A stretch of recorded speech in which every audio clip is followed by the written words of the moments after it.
En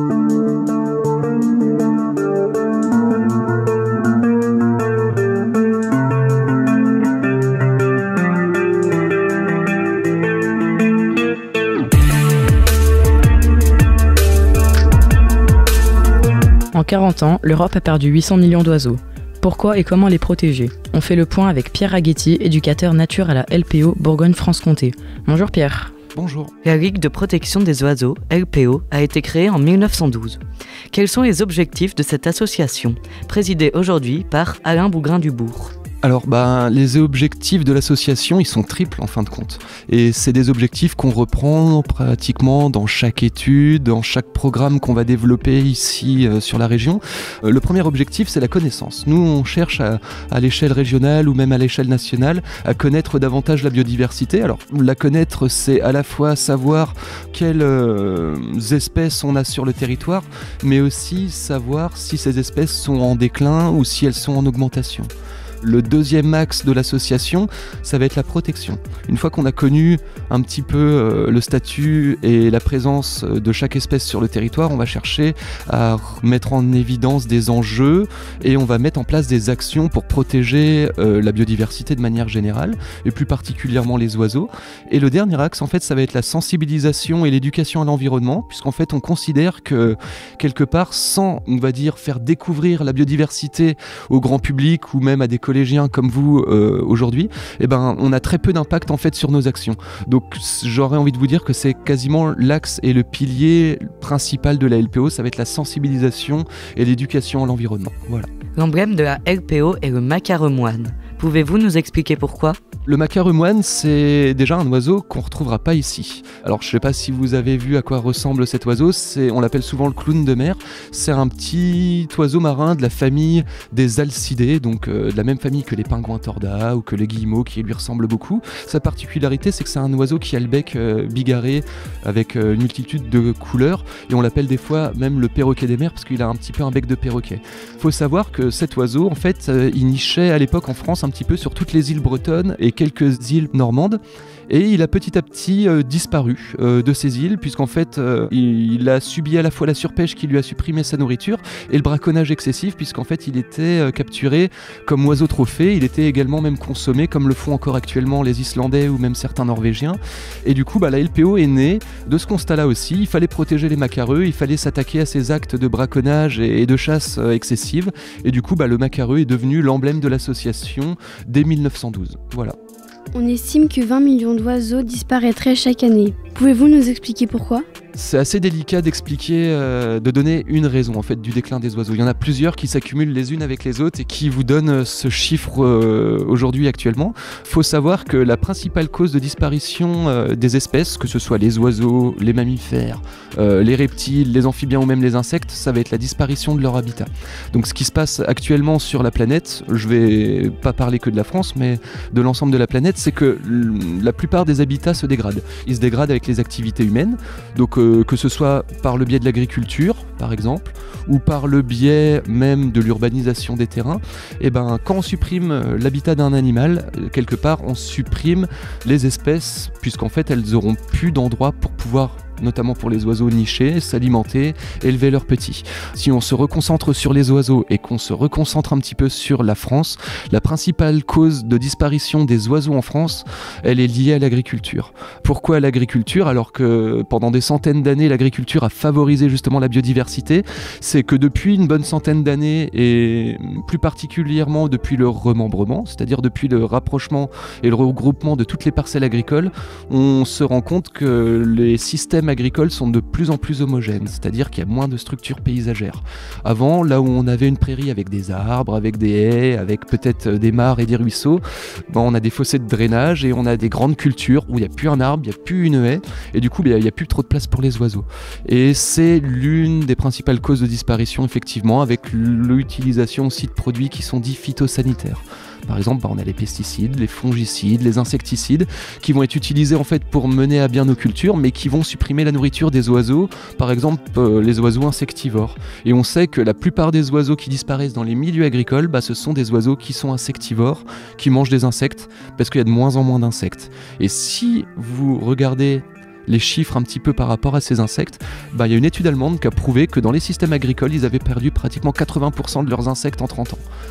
Ce qui conduit clairement à la disparition de la nourriture des oiseaux dits insectivores. Quelles sont les espèces d'oiseaux les plus menacées dans notre département ? Ça rejoint un petit peu la question précédente, c'est surtout les oiseaux qui sont liés au milieu agricole et les oiseaux qui sont insectivores. Par exemple, là, en oiseaux qui pourraient vous parler, que vous connaissez peut-être, il y a l'hirondelle. L'hirondelle rustique, on a perdu 55% de ses effectifs en Bourgogne ces 30 dernières années. Alors, elle, on l'a perdue parce que déjà, elle ne niche pratiquement pas en ville. Contrairement à l'hirondelle de fenêtre, elle va nicher en campagne et elle va utiliser les milieux agricoles pour pouvoir chasser et capturer ses insectes. Et en plus de ça, pour cette espèce va s'ajouter l'évolution du bâti. C'est-à-dire qu'à l'époque, il y avait beaucoup de fermes, avec des écuries, des étables, dans lesquelles en fait les hirondelles pouvaient s'installer. Actuellement, maintenant, des fermes, il y en a de moins en moins, elles se regroupent, elles sont de plus en plus grosses et les bâtiments agricoles maintenant sont aussi hermétiques. Mais je ne vais pas parler que des bâtiments agricoles, on peut parler aussi des maisons de tout le monde. Avant, là où on avait des granges, maintenant on a peut-être des garages qui sont fermés et du coup les hirondelles n'ont plus forcément leur place pour créer leur nid.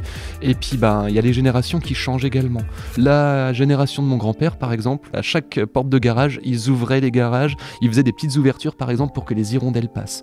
Maintenant, en fait, nous à la LPO, on est souvent appelés par des gens qui nous demandent comment éviter les salissures, comment fermer son garage sans perdre les hirondelles.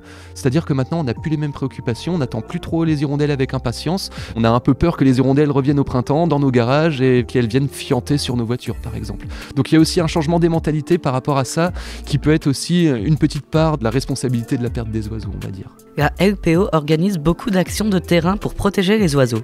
Pouvez-vous nous donner quelques exemples ? Il y en a beaucoup. Actuellement, là, par exemple, on est sur une action qui est assez innovante pour le département puisqu'en fait, on pose des balises GPS sur les oiseaux, là. Pourquoi on pose des balises GPS ? C'est pour déjà connaître leur site de reproduction, pour connaître leur site d'alimentation. Là, en l'occurrence, on parle d'un oiseau qui s'appelle le Dicnem criard, qui utilise à la fois les systèmes agricoles, mais qui utilise aussi les grèves et les bancs de sable des cours d'eau qui ont une dynamique naturelle. Et nous, on travaille sur cette espèce sur la basse vallée du Doubs, au bord de la rivière du Doubs, là où il y a encore des belles plages de galets. Et mettre des balises GPS sur les oiseaux, ça nous permet au bord du Doubs de voir où les oiseaux s'alimentent. On sait qu'ils s'alimentent par exemple dans les cultures de maïs, dans les cultures de betteraves, dans les cultures de soja. Ensuite, quand les oiseaux partent en migration, on arrive à connaître la route migratoire et on arrive également à connaître les zones d'hivernage. C'est-à-dire que la plupart de nos oiseaux, la plupart de nos oedicnèmes, on sait qu'ils passent soit l'hiver aux Baléares ou soit l'hiver en Algérie.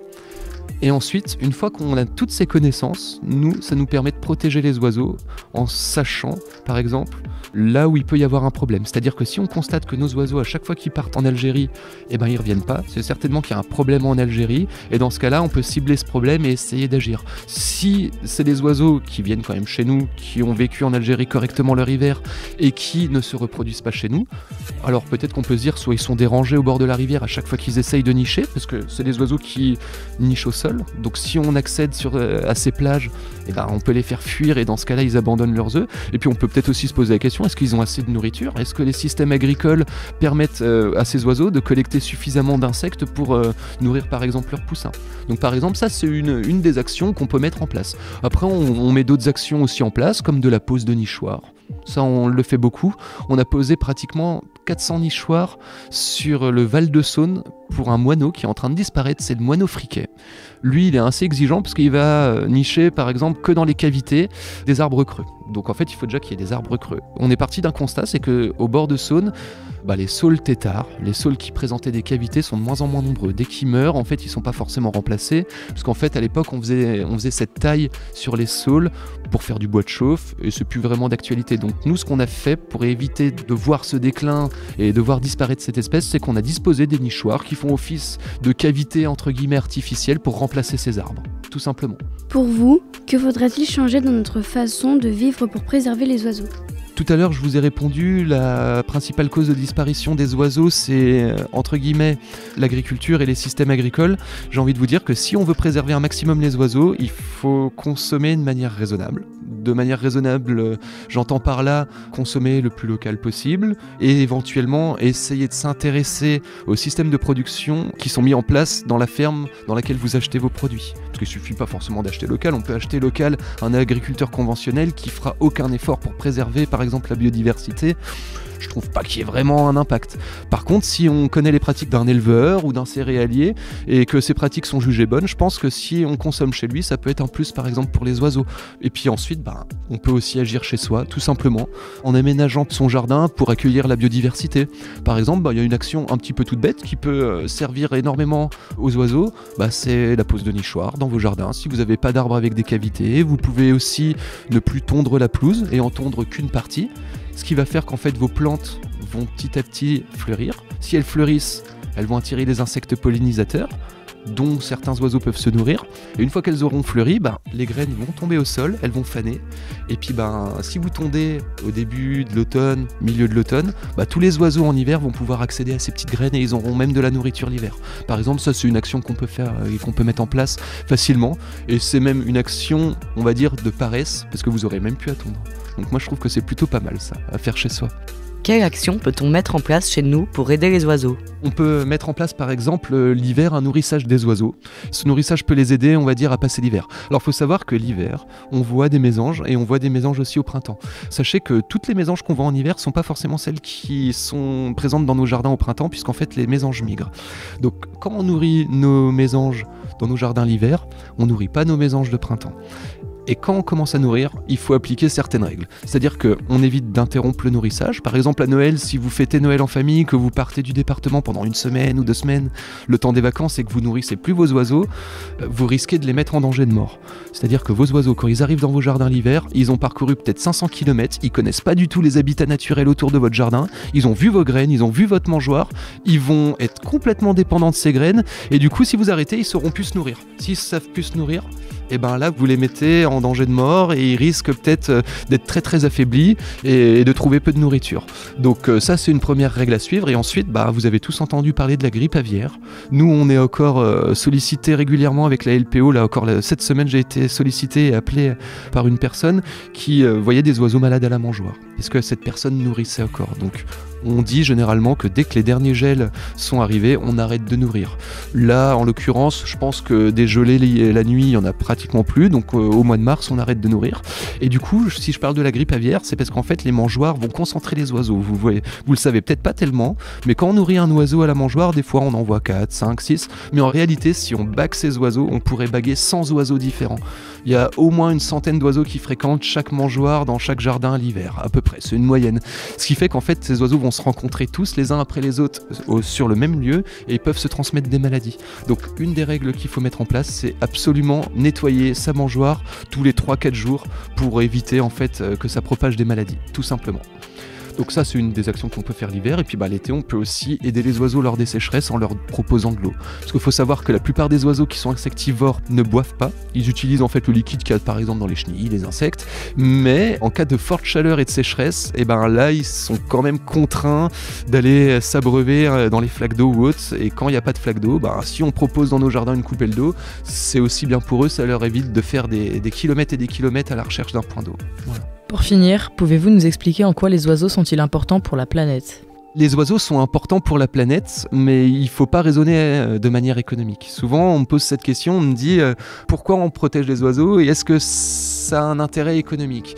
Et auprès des collectivités, il faut souvent avancer cet argument pour que la protection des oiseaux soit bien perçue. En réalité, les oiseaux, c'est un patrimoine naturel qu'on se doit de préserver, tout simplement. Et en plus de ça, vous savez que dans un écosystème, toutes les espèces sont liées. C'est-à-dire qu'il y a des prédateurs en haut des chaînes alimentaires. Ensuite, il y a éventuellement peut-être d'autres prédateurs qui mangent les prédateurs. On a aussi les herbivores qui vont manger de l'herbe. Et l'herbe, on parle de producteurs. Et si on enlève un de ces maillons dans la chaîne alimentaire, on supprime d'autres espèces. Je vais vous donner un exemple assez simple. La fauvette à tête noire, c'est un oiseau qui est en train de petit à petit aussi disparaître. C'est un oiseau qui peut être granivore, insectivore, mais qui est également frugivore en plein été. Elle va manger ce qu'on appelle plus communément les gratte-culs, ça va vous faire rire, mais les baies de cynorhodon, elles vont manger également du gui, des baies de lierre, etc. Et on sait que certains arbustes ont besoin d'oiseaux pour pouvoir germer. C'est-à-dire que quand les fauvettes vont manger ces baies, elles vont manger les graines qui sont à l'intérieur des baies. Et ces graines, elles vont passer par le système digestif de l'oiseau. Elles vont être, entre guillemets, un petit peu attaquées par les sucs digestifs qui sont présents dans l'estomac et les intestins. Et du coup, ça va permettre à ces graines de germer beaucoup plus facilement. Et avec la disparition des oiseaux, on se rend compte qu'on est en train de perdre la diversité végétale. C'est-à-dire qu'on a de moins en moins d'arbres à baies, parce qu'en fait, il y a de moins en moins d'oiseaux qui sont capables de faire germer en fait ces arbres en consommant les baies. Donc ça, c'est un exemple typique. Après, par exemple, si on perd un oiseau, par exemple le milan noir, c'est un oiseau qu'on voit bien revenir en ce moment. Là, depuis le début mars, ils reviennent de leur ère d'hivernage. Et si on perd le milan noir, quelque part, on n'a plus personne pour nettoyer les petits cadavres qu'on va avoir au bord de la route.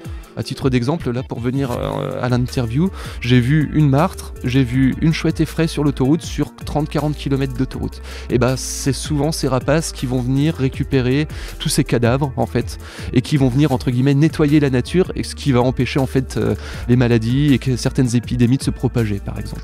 Ça peut être, on va dire, un service rendu que les oiseaux peuvent nous apporter. Ouais. Merci à Pierre Aguetu, éducateur nature à la LPO Bourgogne-Franche-Comté, d'être venu répondre à nos questions. Pour en savoir plus, rendez-vous sur le site internet lpo.fr.